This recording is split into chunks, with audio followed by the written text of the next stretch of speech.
نبی پاک صلی اللہ علیہ وسلم کے پڑوس میں ایک یہودی رہتا تھا، وہ بچہ آتا جاتا تھا چھوٹا حضور صلی اللہ علیہ وسلم کی خدمت اقدس و انور و اطہر میں. تو آقا کریم علیہ السلام نے ایک دن پوچھا بھی وہ کدھر ہے چھوٹا؟ تو انہوں نے کہا جی وہ تو بیمار ہے. فرمایا چلو پڑوسی تو ہے نا، تو یہ پڑوسیوں کے بھی کچھ حقوق ہوتے ہیں، اگرچہ وہ یہودی ہم پوچھنے چلے جاتے ہیں. آپ تیمارداری کے لیے تشریف لے گئے، آپ جب وہاں پر تشریف لے کے گئے تو دیکھا کہ وہ جھانکنی کے عالم میں تھا. تو آپ صلی اللہ علیہ وسلم نے حال چال پوچھنے کے بعد وہ صحیح طرح بتا تو نہ سکا. حضور نے فرمایا کہ پڑھو اشہد ان لا الہ الا اللہ وان محمد رسول اللہ، یہ پڑھو. اب وہ چپ اپنے باپ کی طرف دیکھنے لگا. نبی پاک سرانے کی جانب کھڑے ہیں اور باپ پاؤں کی نگاہ سیدھا باپ کے چہرے پر تھی. سن رہا تھا حضور کیا کہہ رہے ہیں. دوبارہ پھر جب کہا تو اس نے ایسے اشارے سے اپنے باپ سے پوچھا کیا کروں؟ تو باپ کے اس وقت جب بندہ کھڑا ہوتا ہے نا جی ہدایت کے کنارے پر تو مزہ آتا ہے، یک دم بندہ ہدایت کے درمیان جا گرتا ہے.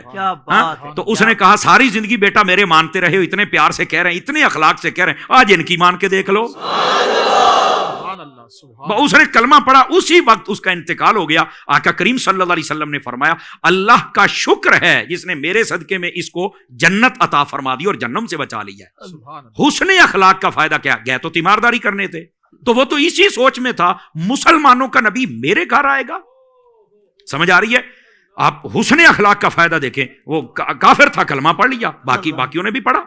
سمجھ آ رہی میری بات کی؟ لیکن یہاں سے کوئی یہ نتیجہ اخذ نہ کر لے کہ ہم جب بد مذہبوں کے پاس جاتے ہیں تو تم پھر بڑا باتیں کرتے ہو کہ ہم کیوں ملے، ہم فلاں کی محفل میں کیوں گئے، ہم فلاں کی مجلس میں کیوں گئے، ہم فلاں کے پاس کیوں بیٹھتے ہیں، کیوں تصویریں لگتی ہیں، وہ فلاں بد مذہب کیوں آستانے پہ آیا ہمارے پر، تو تم بڑی باتیں کرتے ہو. اور میں نے کہا اللہ کے بندو تو مطلب ہی نہیں سمجھے ہو. سمجھ آئی نا؟ یہ بھی تمہیں پھکی پوری دینی پڑے گی. اصل مسئلہ یہ ہے نبی پاک اگر گئے ہیں نا ان کے گھر تو وہاں جا کر ان کو کلمہ بھی پڑھایا ہے. تم جب جاتے ہو تم بھی کلمہ پڑھا کے اس کو مسلمان کرتے ہو. تم بھی جب کسی کے پاس جاتے ہو اگر وہ حضرت ابو بکر صدیق کا دشمن ہے تو کبھی بندے کا پتر کسی کو بنایا ہے؟ تم تو خود اس جیسے بن جاتے ہو، رشتہ داریاں جوڑ کے آتے ہو. خدا کا خوف کرو، نتیجہ تو صحیح اخذ کر لو. سمجھ آ رہی ہے؟ اور پھر آقا کریم علیہ السلام نے کس بات بد مذہب کو بلایا تھا اور پروٹوکول دیا تھا بتائے نا ہمیں. کمال والی بات ہے. تم بلواتے ہو اور پورے قوم کے سامنے کیا سبق رکھتے ہو. تو بات یہ نہیں ہے کہ حضور تشریف لے کے گا، حضور نے کلمہ بھی سب کو پڑھایا نا. تو تم تو ایسا کام کرتے ہی کوئی نہیں ہو. خدا کا خوف کرو. وہ کہتے ہیں کہ تصویر کا ایک رخ دیکھتے ہو دوسرا بھی دیکھو بھائی جان. یہ ہے اصل اس کی وضاحت. تو حسن اخلاق وہ ہے، وہ کرنا چاہیے لیکن اس کا پھر رزلٹ بھی تو دینا ہمیں. رزلٹ کیا ہوتا ہے کہ خود بھی ان جیسے بن کے بیٹھ جاتے ہیں، پورے مسلک کی تباہی کا سبب بن جاتے ہیں، مسلک کے نام پہ دبا لگ جاتا ہے.